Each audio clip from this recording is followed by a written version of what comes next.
Kia ora katoa. Welcome. My name's Lennon Bedford.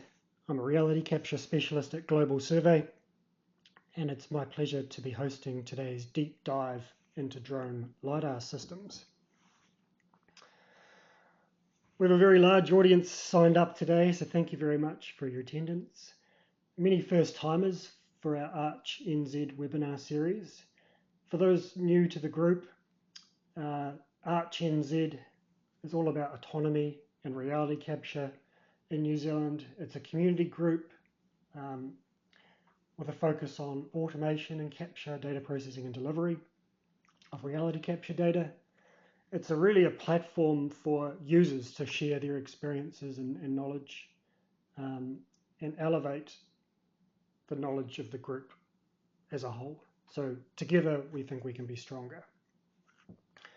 You're all very welcome to sign up as a member on our website, globalsurvey.co.nz. Today is a follow-up on a session I ran about 1 year ago, which was about UAV systems for mapping and comparing photogrammetry methods to LiDAR. And at that time, the DJI L1 was fresh on the scene as an affordable solution which put LiDAR in the hands of many. And we looked at the pros and cons of using LiDAR systems in comparison to photogrammetry. And it sparked a lot of good conversations and interest in this technology. So a year down the track, much has changed, and we're going to revisit this with a focus on the new LiDAR systems available on the market today. So I'll introduce the contenders. We'll look at the full field to finished workflow from capture through to processing and the delivery of results. And then we'll draw some conclusions and have some time for questions at the end. If you have any questions that spring to mind, please put them in the question part of the webinar tool, and I'll address them at the end. So I'll start with the end of this is the final slide from the original webinar on photogrammetry versus LiDAR. And we concluded that there were some use cases, some applications which really benefited from LiDAR over photogrammetry. The particular advantages identified were the processing speed, so the turnaround time in turning the captured data into deliverables is much quicker with LiDAR. There's a less processor intensive processing. The data sizes were smaller since you're not capturing an enormous amount of high resolution imagery. And the biggest obvious advantage of LiDAR over photogrammetry is the ability to penetrate through canopy, through vegetation, and model the ground underneath, which is simply not possible with photogrammetry. In the year since, we've identified lots more applications which lend themselves towards LiDAR over photogrammetry. We have customers using LiDAR on long corridor roading jobs through thick vegetation. And it's less about the vegetation penetration in that case and more about getting repeatable results on a very narrow corridor. They really struggled to get good results from photogrammetry, and LiDAR has proved to be a good solution in this use case.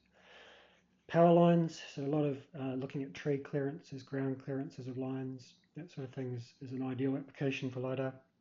And things like textureless, white roofs, incredibly difficult to reconstruct with photogrammetry. But very simple with LiDAR. So yeah, it does open up a whole host of possibilities. So a year ago, we looked at the DJI Zenmuse L1 LiDAR, and we identified some challenges in using this device. It had a very long warm-up time, so you had to wait several minutes with the drone powered up on the ground before you could start your mission. There was a relatively high level of noise in the data, so when you sliced it, it had quite a beefy thickness to the data. And maybe the main problem identified in that webinar was the inconsistencies in the pass-to-pass matching. So when you have swaths of data collected in the opposite directions with overlap, we saw some pretty nasty vertical delimitation of the data, some offsets, which we really put down to the low IMU quality in this device. So we went away and looked at some other possibilities, some other solutions we could offer our clients, and we partnered with CHC Navigation, who are offering the AlphaAir10. So it's the same live arc scan head as the L1, but it paired it with a much better quality IMU, which allowed for faster initialization, so there was no lengthy warm-up time on the ground. And this better IMU resulted in less noisy data, and the passes matched up really nicely. And so we've been really happy with the performance of this unit over the last year. It also had a slightly higher resolution camera, which gave advantages in producing a crisp ortho image. Speeding forward to today, there's two new devices which have come onto the scene. So DJI has upgraded the L1 to the L2, a completely new device with a new LiDAR head and a much better quality inertial measurement unit. And so that promises much better results, and we'll have a look at that today. And CHC Navigation has stepped things up a lot with the introduction of a relatively low-cost AlphaAir10. So it is priced quite significantly higher than the L2, but it offers a number of advantages which we'll look at today. So I don't want to delve too deeply into the specs, but I want to look at the benefits and values of these relative differences in the units. So both are lightweight for LiDAR. The AA10 is half a kilo heavier. It doesn't have a massive difference on the flight time when connected to a Matrice 300 or 350. And so both these units allow users to use the popular Matrice 350 drone, which is a real workhorse, a fantastically reliable drone.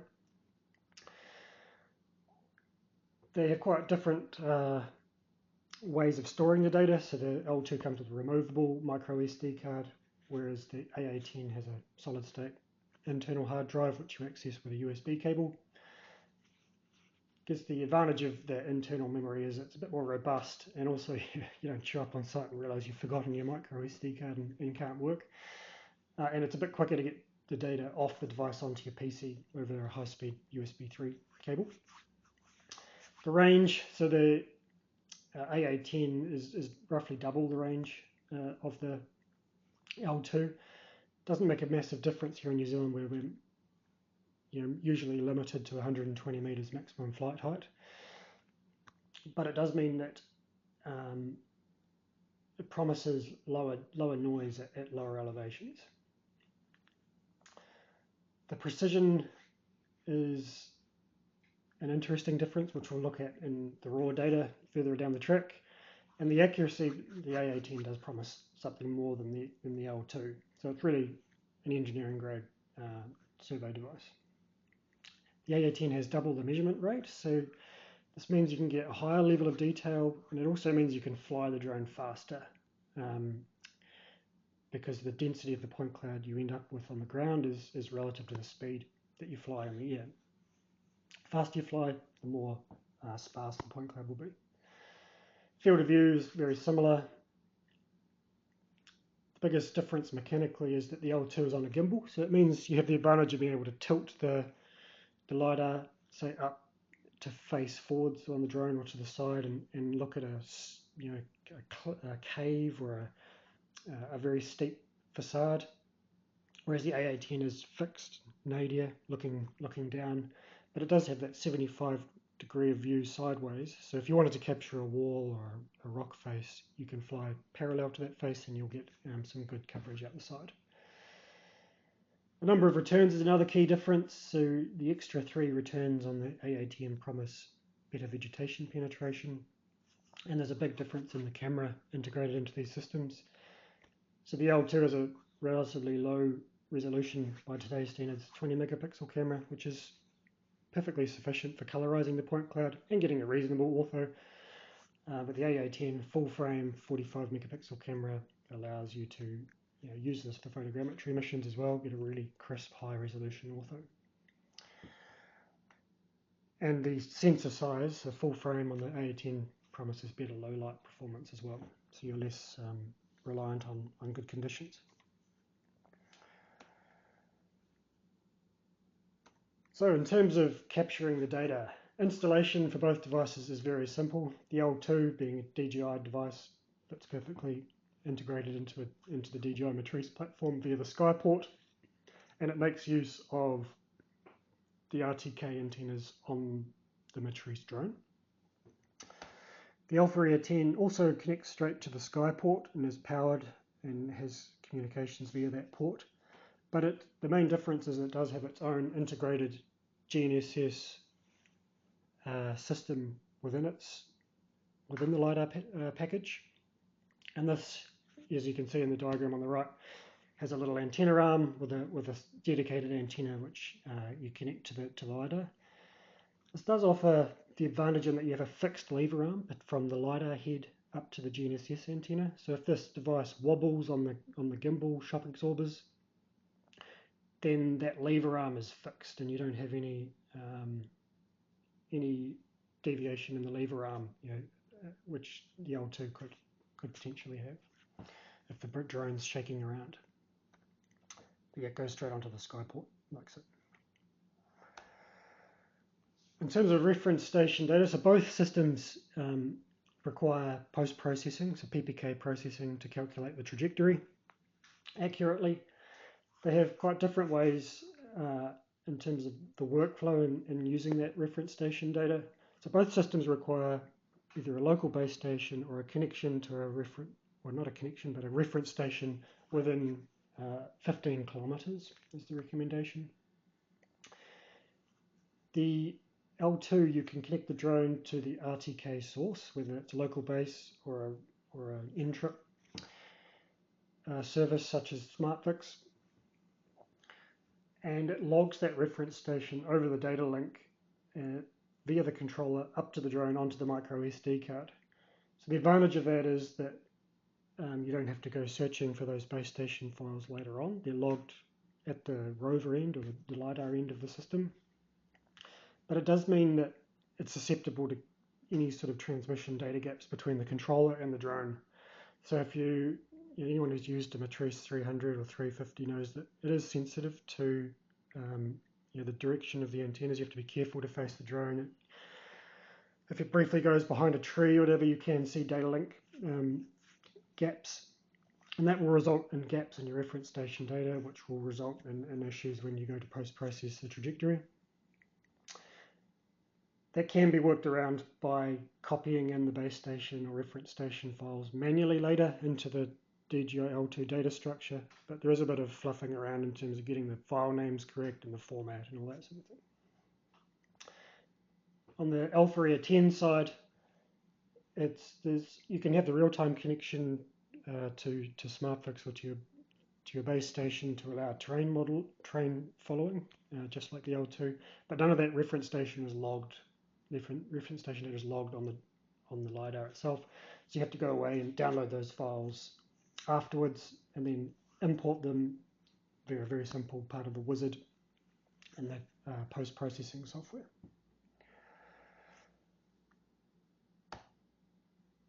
In terms of mission planning, probably most of you are familiar with DJI Capture app, the Pilot 2 app. Very nice to use, very nice workflow, very simple.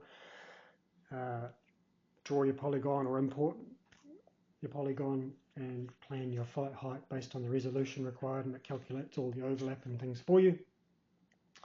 CHC offer a very similar app which is installed directly on the DJI controller and has a very, very similar interface to the DJI app and similar functions in terms of mission planning. IMU calibration. So the L2, it's highly recommended that you have this automatic IMU calibration setting turned on. And the implication of that is that after you put the drone up in the air, it goes through an automatic calibration routine for the IMU GNSS system. And it flies a 30-meter route backwards and forths 3 times and then goes off and starts its mission. Also, if the flight lines are really long, like longer than 200 seconds, it'll start to do little pauses or jumps in the data to kick that IMU back into gear. And the third implication of it is that these yellow parts of the mission, overfly the polygon are there to reinitialize the IMU throughout the flight. And so it does add time to your mission, and if you're not allowed to fly over boundaries, you have to be aware that you have to bring your mission in a little bit. If we compare that to the AlphaAir10, so there's a 1 minute static initialization required at the beginning. So once you've turned your drone and LiDAR on, it sits there for 1 minute. By the time you've had a look at your mission, checked everything's ready to go, that 1 minute passes pretty quickly. And then there's no dynamic initialization required in the air. So it doesn't do any of the 30 meters back and forward, just flies straight to its start point and conducts the mission. So it automatically calibrates while in flight, which does speed up the data capture a little bit. Both apps have a live view, so you can see the LiDAR being collected in real time. A little bit gimmicky, but it does give you peace of mind that the data's being captured, and you can leave site knowing that you have full coverage. So then after you've finished your mission, you download your data either via micro SD card on the L2, and then that's imported into the DJI Terra software on the desktop, and the CHC Navigation AlphaAir10 data is imported via the USB cable from a device straight into CodePre software on the desktop. So both DJI and CHC deliver perpetual licenses of the software with the delivery of the drone, so you don't have to worry about ongoing software maintenance or subscription fees, which is nice for both systems. Let's first look at the L2 data in DJI Terra. So Terra is very, very simple software. You start by importing the raw data from the micro SD card. You then have the possibility to edit the base station point coordinates if you wish. You can modify them in latitude, longitude, and height, ellipsoidal height. Or if you select a horizontal coordinate system, a projected system, all the New Zealand systems are in there. You can modify the easting and northing with local coordinates, which is convenient. But you can't use a geoid to enter a orthometric height, so a mean sea level height or a local height, which is a bit of a hassle. So you do need to, if you have your origin of coordinates is in terms of a local height system, you have to first convert that into ellipsoidal height so that your heights come out in the right system. Once you've got your base station coordinates corrected, there's a few settings you can modify in terms of the point cloud processing. You can process it at full 100% of the data, or you can downsample it if you're looking to keep your data sizes down and you don't require the full resolution data. You can limit by range if you need to, and then there's a couple of important settings down the bottom here. I always recommend the optimized point cloud accuracy, which does some automatic pass-to-pass matching if there's any mismatches there. But I don't recommend using the smooth point cloud setting, and I'll show you why shortly. It is very, very aggressive and might mean that you miss some important details in your data. And then there is, in terms of QA, you can import some checkpoints and use for height only. So you can import ground control points, and you can set them either as a checkpoint or a control point, which will actually adjust the whole point cloud to fit your control in height. But there's no possibility to have any horizontal checkpoints or horizontal adjustment. So the only way to adjust the horizontal position of your results is by modifying the base station coordinates. And then you can reproject your results in terms of both horizontal datums and in height systems. So they have all the New Zealand local systems, including VD16. One of the jobs I processed today, I did in Auckland 46, and I had no luck in getting it to work. And apparently there are some glitches in that 1946 Auckland file, so just be careful with that. And then in export format, LAS is the most popular for going into third-party software. So this is the reason I don't recommend that point smoothing function. So the red is the raw DJI L2 data, and the green line is the optimized data. And you can see that it's very aggressive. So it does make the point cloud nice and thin and makes it look very, very nice. So maybe for visualization, it's a nice feature. But if you're looking to extract accurate geometry or ground, yeah, it does smooth out humps and hollows in the data. So I would be wary of using it. Here's a good example of the crown of the roof, which has been completely smoothed off. So if you were trying to digitize the crown of the roof there, you would miss that with the optimized data.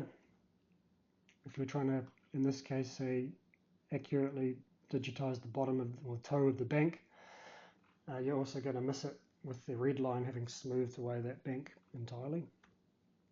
And here's a good example of a car park with a little bund, and yeah, the smooth data cuts off that bund entirely, which could be significant if you're trying to model runoff or something like that. And I've found it does this weird tour tiling, which creates these artifacts. Again, just messes with the data a little bit more than I'd be comfortable with, especially when extracting geometry. So just be aware of that setting, the optimized data. Jumping over to CoPre, which is the desktop software delivered with the AlphaAir10. So it starts a project with a simple task wizard. You set up where you would like the project stored, connect the AlphaAir10 via USB cable and import the raw data. Set up your coordinate system. So all of the New Zealand systems are supported, as well as the 13 height datums with geoid files. Once you have your height system, your coordinate system defined, you select what kind of outputs you would like. So you can do a point cloud, but you can also do an ortho image. That's the digital ortho mosaic, I think the DOM stands for. So that's quite a nice feature. You don't need to have a photogrammetry software in order to produce an ortho. You can do it all within CoPre. Using the imagery collected simultaneously with the LiDAR data on the system. You then import your base station or your reference station files, so Rhinex files from your local base station or from SmartFix, for example.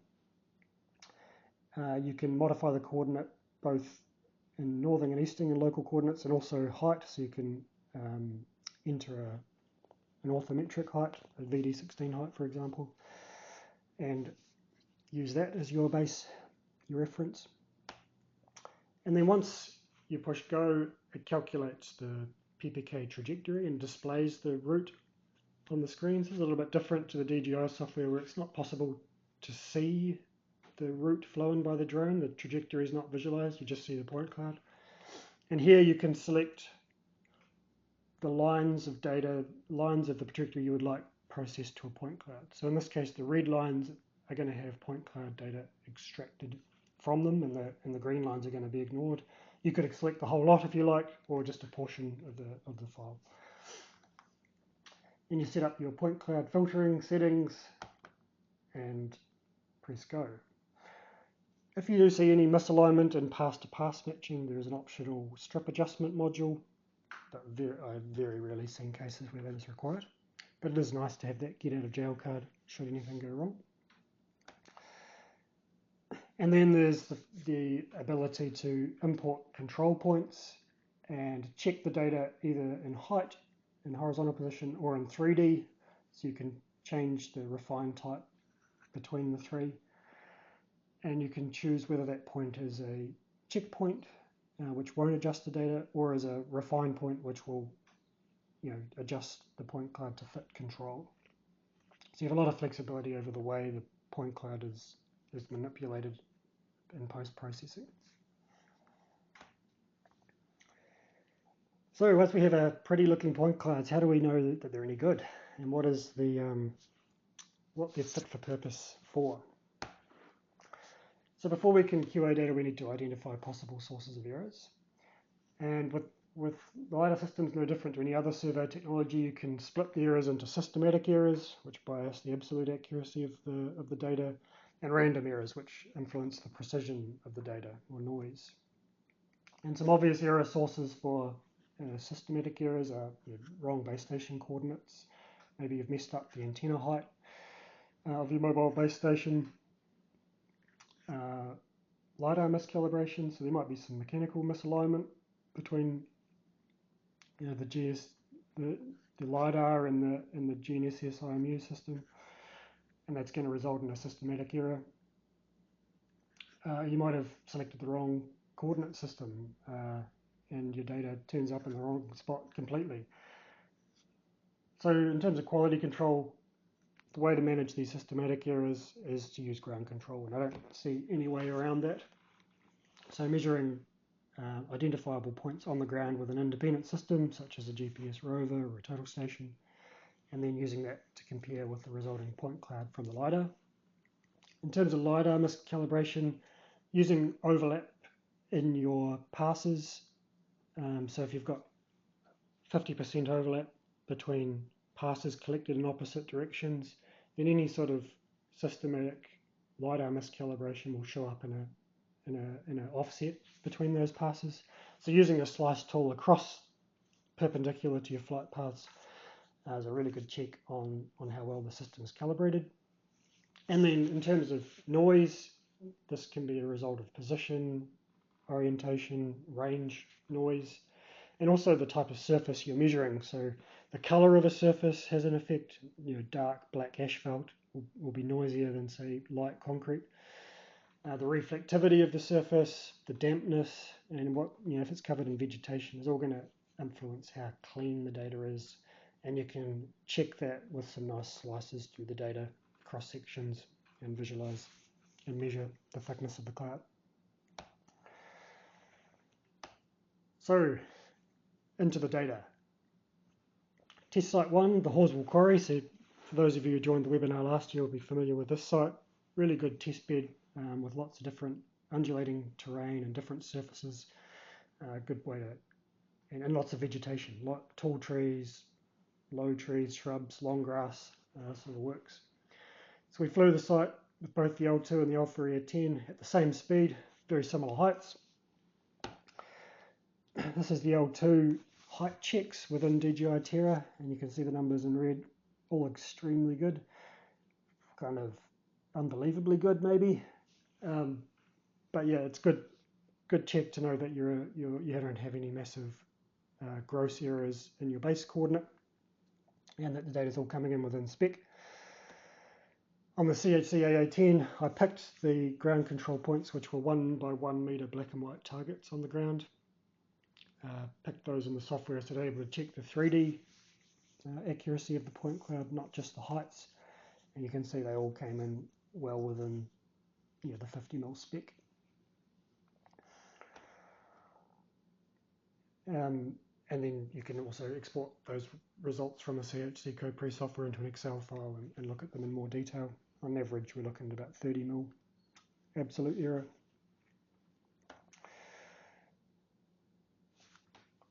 What I want to quickly do is jump into the software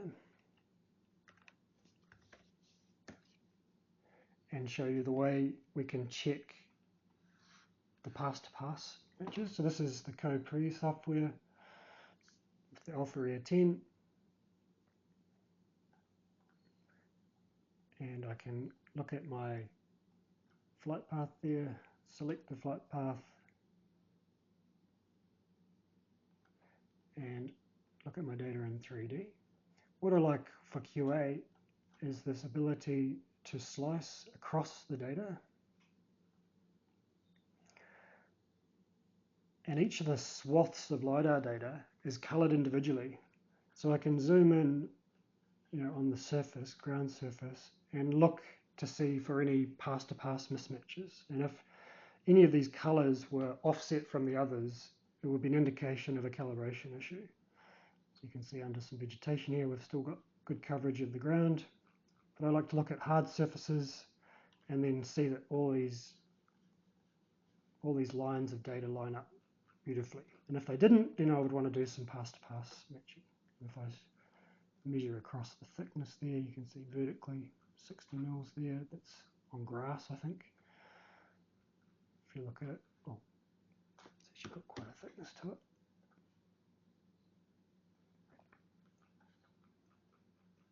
Measure that again.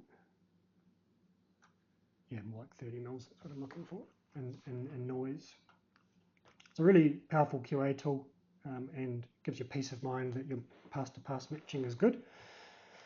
If I open up Terra now, also has a slice tool, but it's not quite as convenient in that it doesn't, you can't visualize your trajectories, you have to kind of know which way you've flown the flight.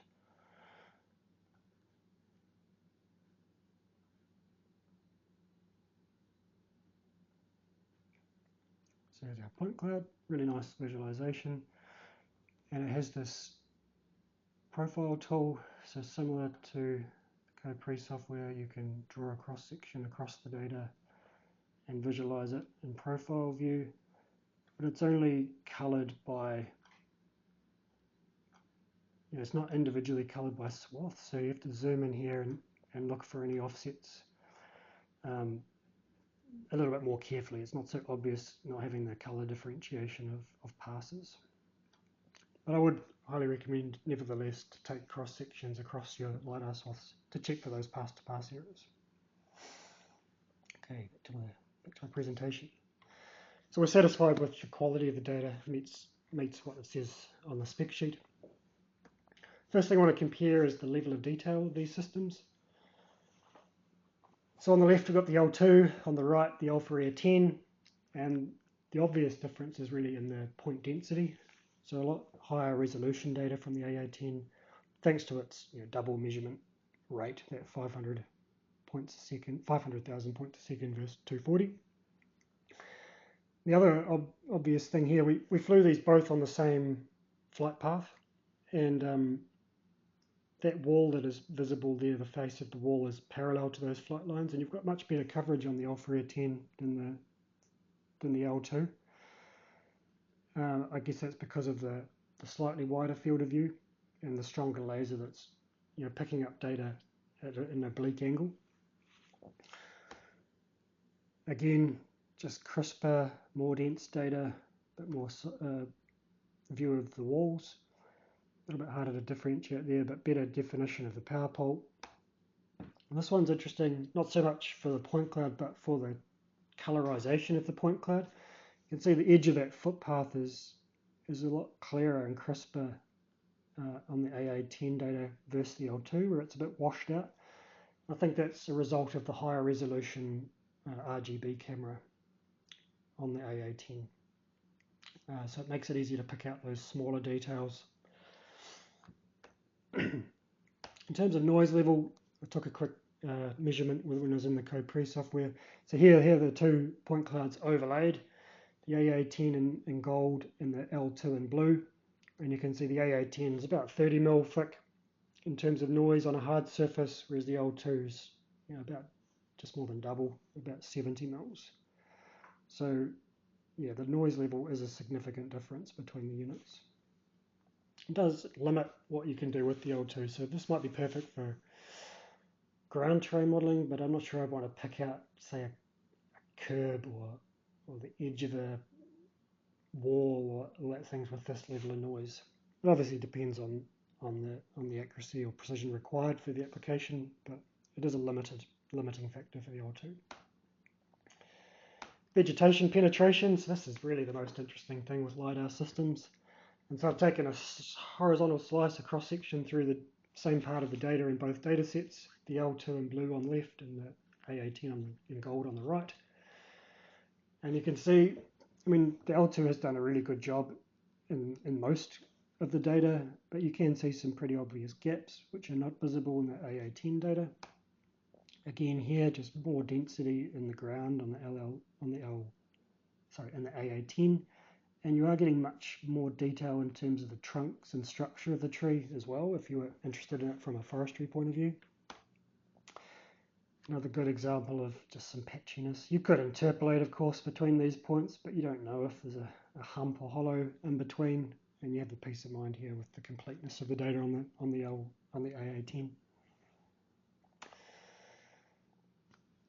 Again, here you can see this ditch quite clearly, which is kind of missed here. You don't, if you interpolated here, you would miss the top of the bank here. So again, peace of mind. It's all almost about not so much the quality of the data you do collect, it's like the data you don't collect, you know, what happens there. So yeah, all about peace of mind. Now, a question I get all the time is, can you use LiDAR in long grass? And so I thought this would be an interesting area to focus on in the software. So here I'm opening up Cyclone 3DR, like a Cyclone 3DR software. So this is an agnostic point cloud processing software, takes in all sorts of formats and is equally powerful with LiDAR data as it is with terrestrial laser scan data or mobile mapping data or SLAM data. So in this case, I've got focused in on an area of the quarry that has some pretty dense vegetation. So it's 2 or 3 meter high trees and some thick grass ranging from knee height up to waist height. And what I've done, you can see those bright coloured points. Those are points I've collected by scrambling up the bank with a Leica GS18T tilt rover. And so I've measured some spot heights as best I could to capture the tops and bottoms of banks and humps and hollows. But you know, with the grass being so thick and the vegetation, it is hard for us, as being a surveyor on the ground, to capture every hump and hollow. And you're obviously not able to, you know, it's not practical to capture a point every half metre or so. So these are spread in a practical manner. And so this is the point cloud from the A18 in this case. And what I did is created a surface model using the GPS points, and I'm going to use that to truth the LiDAR data against. So always a challenge with LiDAR data is reducing this to a nice lightweight surface model that could be used by an engineer or a water surface modeler or whoever else. And the process I go through in 3DR is as follows. So first I use the split ground points tool, which is a simple classification engine from splitting ground from non-ground points. And it works on changes in slope. So it's automatically set what it thinks is the kind of average slope or maximum slope of the terrain. And then I can define the grid size that I want to, or what level of detail I want to look at the ground. And then the good thing about this tool is because it's so quick, you can kind of iterate. So if I turn off the points that it doesn't think are on the ground, there's the points it thinks are on the ground. And you can see it's pretty complete. There are some gaps here if I turn this back on where there are some thicker vegetation present. But I'm pretty happy. It is a lot more dense than what we're getting with our GPS rover. So then I'm going to save those results and turn off the non-ground points. And it's still pretty noisy. You can see we've got a bit of grass left in the data, and if I created a surface from this, it's going to be relatively noisy. And I want to thin out the weight of the data because I want a nice lightweight surface. So another tool we can use in Cyclone 3DR is extraction of points on a grid. So we can define a grid size. I'm going to go with 0.5 metre, and I'm asking it to look for the lowest point within a 250mm diameter around that grid. So if I go preview, it then extracts a grid at an average of 0.5 metre, and it's picked the lowest point in each of those grids, and I'm going to use those points as the basis of my ground surface. So I'm going to select that cloud and create a 3D mesh. I'm going to use the two-step method in here. Specific triangle size, an average triangle size of 0.5 metre. And I'm going to try and fill any holes. There's our first step, and then I'm going to refine this using interpolation to get this nice smooth ground surface.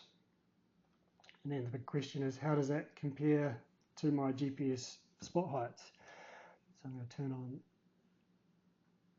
my underlying surface, and you can instantly see there are areas where the LiDAR data is higher than the GPS data, but there are also areas where the GPS data is higher than the LiDAR, and that's simply because me on the field has missed the toe of the bank here amongst the long grass. But what we are interested in is how close to ground has the LiDAR got. So if I I've done this already for the L2 as well, so now I've got a ground cloud for the AA10 and the L2. I'll rename that.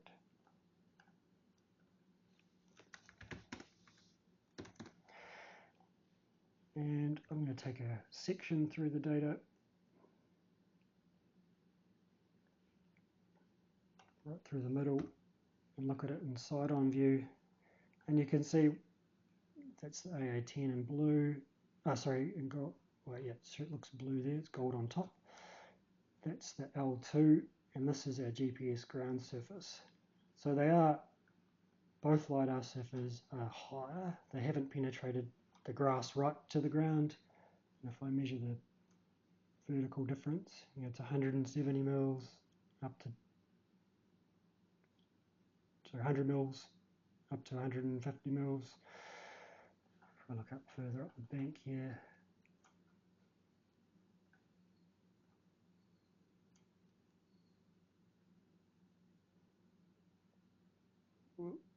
struggling to snap. There we go. Vertical distance 160 mils, 250 mils to the L2 data. So the A10 is consistently lower. It is closer to the ground than the L2, but it's not perfect. And so I don't think LiDAR alone is reliable in using in long grass. In saying that, the GPS traditional method is also not perfect, in that you can miss humps and hollows and you simply can't get the resolution you can with the LiDAR. So I think using both of them in combination can be a powerful method. So you could look at the average offset from the GPS data to the LiDAR data and then offset that LiDAR data by the difference. And then you've got, assuming that the offset is consistent, you have the absolute control from the GPS data, but the resolution of the LiDAR data, so best of both worlds. So yeah, important to be aware of the limitations. Test site 2, so going from Christchurch, we're now up in Onehunga in Auckland, and this site was made available courtesy of Chris Wellens from Mark 1, so credit to Chris, thank you for your help in getting access to this site. It's a wetland, so it's a combination of a hard surface and also highly vegetated wetland area with a waterway running through here. And so we flew it in a lawnmower pattern again across the site this way, both with the L2 at 60 meters and the AA10 we flew it a bit higher and faster to see if we could get similar sort of data at a greater speed. So the capture time for the AA10 was significantly shorter than the L2. First thing I did with this data was take it into 3DR and run the automatic classification tool on it. So it's the first AI kind of machine learning feature in Cyclone 3DR, which is constantly being fed with new data sets at the Hexagon Innovation Centre. So each release, this classifier gets faster and more accurate. And with this latest release, we're seeing some pretty good results using LiDAR data. Basically, these automatic algorithms feed on good quality data. So you give them garbage in, they spit garbage out. And it's nice to see with both data sets, we've got a pretty good brown ground surface classified. So we've removed a lot of the fences, the power poles, the buildings automatically. What you'll see is a slight difference in the vegetation. If you look carefully, so the L2 is a bit more misclassified information amongst the forest than on the AA10. And this is looking from the bottom up at the data, so the bottom of the point cloud.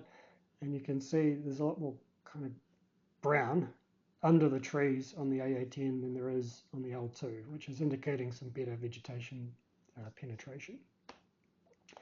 So you can explode the cloud by, or segment by class, and then I've just isolated this down to the ground cloud here. And we've got pretty good coverage.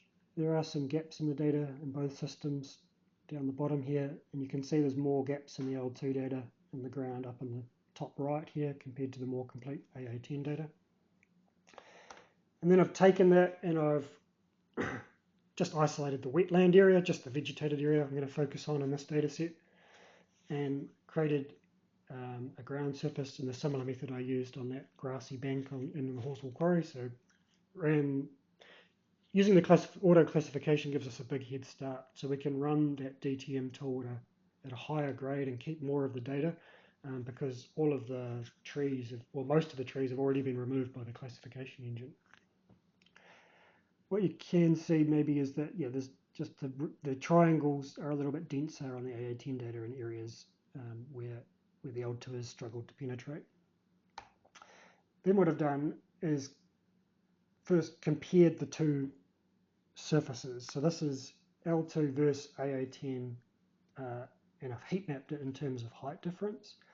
And you can see that the AA10 the mean is very slightly lower than it is on the L2, indicating it's got through further ground. If I, using 3DR, graph that, you can see the majority, 80 or 70, above 75% of the data is within 100 mils.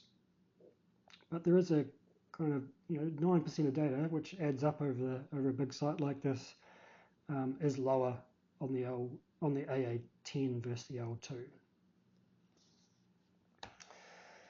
So then Chris has kindly provided his topographical survey carried out with a GS18T on a long pole. So he's scrambled through the wetlands with a long pole, getting the GPS antenna up above the foliage, and measured spot heights through the waterway.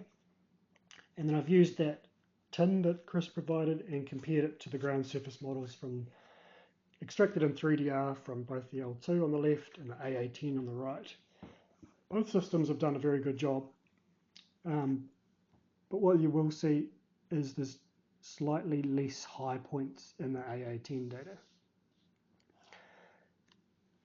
And looking at it again, you're balancing the high accuracy GNSS measurements at a sparse interval of the GPS versus maybe lower absolute accuracy measurements from the LiDAR, but at a higher resolution. So which is better? That involves some detailed analysis of the data. This is a cross section through a part of the data. What you can see is the L2 data in blue, the AA10 in gold. So the bolder point cloud is the ground classification, and the sort of faded stuff is the non-ground points according to 3DR, and then this blue line is Chris's surface from his GPS. And so in areas neither LiDAR has got to the ground surface, but in some areas you can see that there's a bank here which maybe Chris couldn't see on the ground with his GPS rover. So I would imagine that the real ground is somewhere down here. Again, here we've got some big trees under here, and again we've got data below Chris's surface, but we've also got data above it. What this highlights for me is using a combination of the two allows you to make much more informed decision making when creating this surface model. So you could maybe not rely on the classified ground surface, but use cross sections through the data, overlay the GPS and the LiDAR, and manually digitize some points across these cross sections, and use that for the basis of a DTM. So a really powerful combination. Either on its own has some limitations. So what can we conclude? I think we conclude that both systems offer compelling solutions for topographical surveying, both at attractive and affordable price points. So both systems with a Matrice 350 drone are sitting less than $100,000 in New Zealand. Applications are varied. Obvious one is ground terrain modelling, in vegetated areas, but also really good for river corridor surveys, power line surveys, forestry management, so we can get really good definition of trunk girth and foliage height and things like that. And large civil infrastructure projects, so earthworks, the quick timely turnaround of data allows quick decision making rather than wait for that photogrammetry data to churn away. And equally, it's important to be aware of the limitations of the technology, the error sources and the limitations in terms of getting through thick foliage and thick grass. I think the L2 is a massive improvement on the L1. It is an incredible price point. It has a very simple workflow, but it does have limitations in terms of the way you process that data at the end to get it into the right terms, and it's simple but maybe less powerful. The gimbal does add flexibility if you want to start looking at caves or things like that. Versus the AlphaAir10, so it is a significant jump in price, but if you looked at the efficiency gains, I think it's a really strong return on investment. So more efficient capture, calibration free, and can be flown higher and faster. Higher level of detail, so more density, lower noise, more completeness, opens up more technical applications. Definitely has an edge in terms of vegetation penetration, and that just gives you peace of mind that you're working with the most data you can and make more informed decisions. And the software is definitely more flexible and powerful in terms of adjustment and QA, and it also provides that ability to do an ortho all within the one software.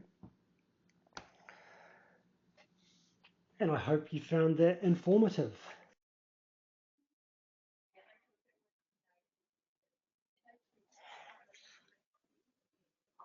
Alrighty. So feel free to fire any questions you have into the question dialogue on the right there. And I've got a few here, which I'll start off with. So the first question is, are the lat longs recorded in the DJI software WGS84 or NZGD2000? When using RTK corrections? A good question. So that's entirely dependent on the coordinate you've entered at the base station end of things. So if you have an NZGD2000 lat long height entered as your reference position, then that will be transmitted to the rover. So if you're connected to SmartFix, for example, we always transmit NZGD2000 coordinates, so you would have that off the bat.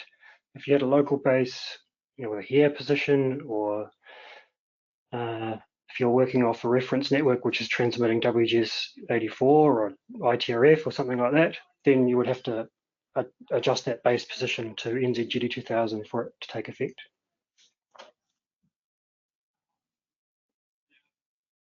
I've got a question here. So LiDAR can also be noisy on road surfaces? Yeah, absolutely. So any LiDAR or laser scanner has a noise to it, so a thickness to the cloud collected. And that's dependent on lots of things, obviously, as I've explained, but mainly on that range noise era of the device. So the higher quality the laser, the thinner the cloud, the less noisy it is. It's proportional to the height you're flying as well. So if you want a really low noise, if you're doing a road surface, for example, and you wanted low noise data, you would fly as low as possible. And particularly with the AlphaAir10, you could get it down to really small thickness. What would you, well, this was asked earlier in the piece, so hopefully I answered this question throughout the webinar. What would your predicted or guaranteed accuracy to date and internal precision be if you're quoting a job? So hopefully I've explained that throughout the webinar. I didn't focus too much on absolute accuracy, because if you look on YouTube or online, there's a whole host of studies people have done, particularly on the L2, looking at absolute accuracy using checkpoints on the ground. Have a look. But what I've shown today is it's well within spec.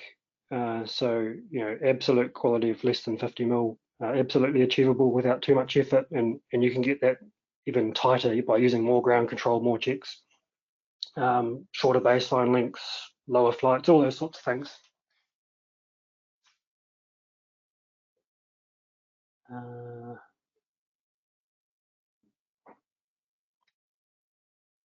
Does LiDAR tend to give noise below ground, unlike photogrammetry?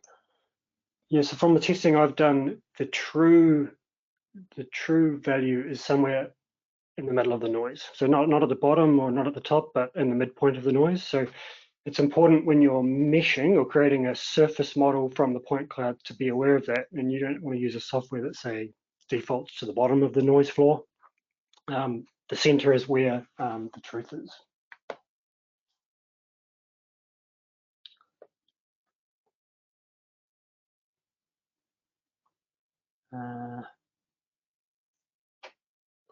Oh, someone said I've lost audio. Just checking you can still hear me. Yeah, I've got confirmation from others I'm still live, so hopefully others can hear me. I've had questions about the cost difference. Give me a call. We can talk about pricing. I don't want to, so this since it's going to be archived online, I just kind of want to keep pricing out of it because it'll become out of date with time. How do the results compare L2 repetitive versus non-repetitive? Good question. It's not something I tested as part of this. I think if you look on the spec sheet, it is less accurate in non-repetitive mode. Yeah, it's something that I will have to look into and come back to you on that.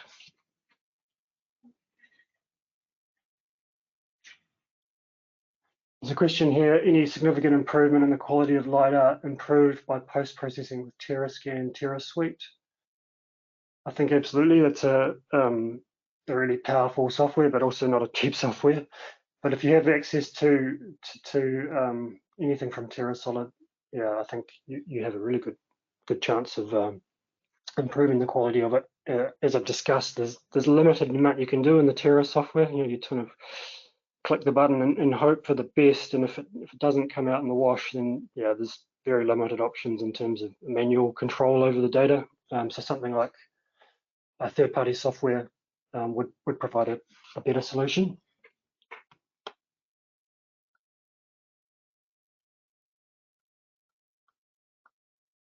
And I've got a comment here from, I've got probably too many questions to ask here, conscious of the time, but comment here from Jonathan pointing out that DJI inadvertently used the Auckland 46 burst VD16 model instead of the Auckland 36 burst ellipsoidal model. So that explains the difference I saw. So thanks, Jonathan.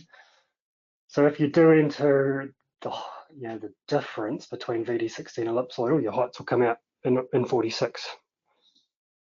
Oh, sounds messy.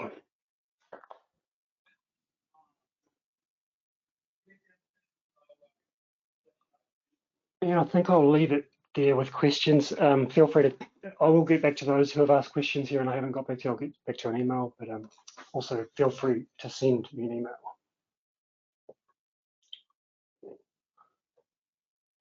Right.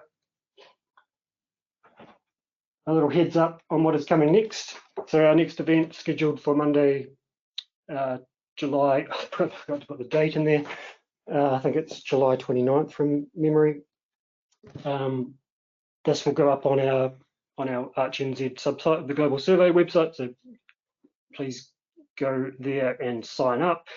We're excited to have a senior lecturer from the University of Melbourne joining us, and he's going to be talking all about AI-driven automatic point cloud processing techniques. So this is really topical. The more point clouds you collect, the more data you have to manage, and the more arduous extraction and processing and things becomes, and more relevant AI becomes in helping you manage that data and extract value from that data. So I'm pretty excited to see what David has to say. So yeah, if we'll send out an invite, obviously, if you're on our list. If you're not on our list, please go to the website shown here and sign up, and you'll be notified as soon as the webinar is confirmed.